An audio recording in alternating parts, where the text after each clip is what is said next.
This channel does not promote any violent, harmful, or illegal activities. All content provided by this channel is meant for an educational purpose only. Top quality और consistent performance के लिए सिर्फ silver pump नाम याद रखना।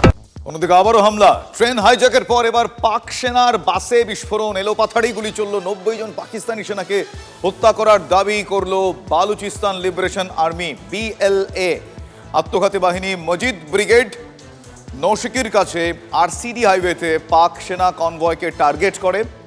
রাকশান পাহাড়ের কাছে 8টি বাসকে সম্পূর্ণ ধ্বংস করা হয়েছে।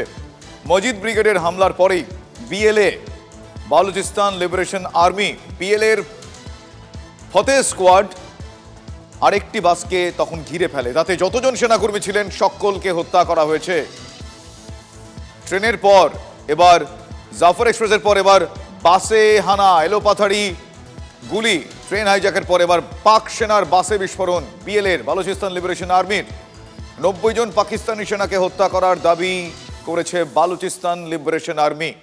আত্মঘাতী বাহিনী মজিদ ব্রিগেড নশকির কাছে RCD হাইওয়েতে পাক সেনা কনভয়কে টার্গেট করে। রাকশান পাহাড়ের কাছ থেকে 8টি বাসকে পরপর ধ্বংস করে দেওয়া হয়।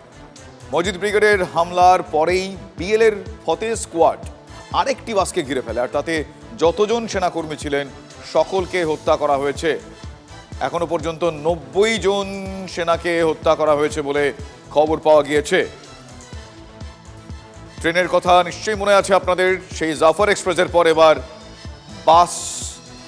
বাসে বিস্ফোরণ, এলোপাথাড়ি গুলি চালালো BLA বালুচিস্তান লিবারেশন আর্মি।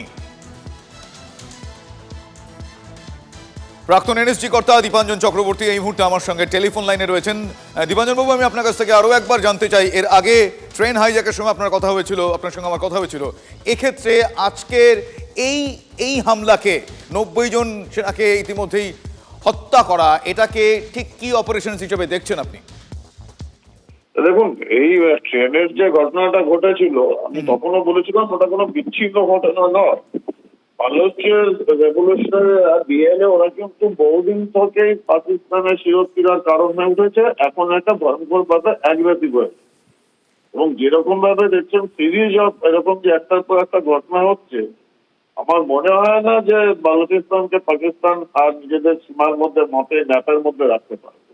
আমার মনে হয় পাকিস্তান বিভিন্ন দিক থেকে পাক অকুপাইড কাশ্মীর, বালুচিস্তান, ওদিকে খাইবার পাখতুনখোয়া সব জায়গাতে কিন্তু শুরু হয়ে গেছে, এবং এগুলো তীব্রতা যাবে আরো। পাকিস্তান তার নিজের কৃতকর্মের ফল ভোগ করছে। ধন্যবাদ দীপাঞ্জন বাবু।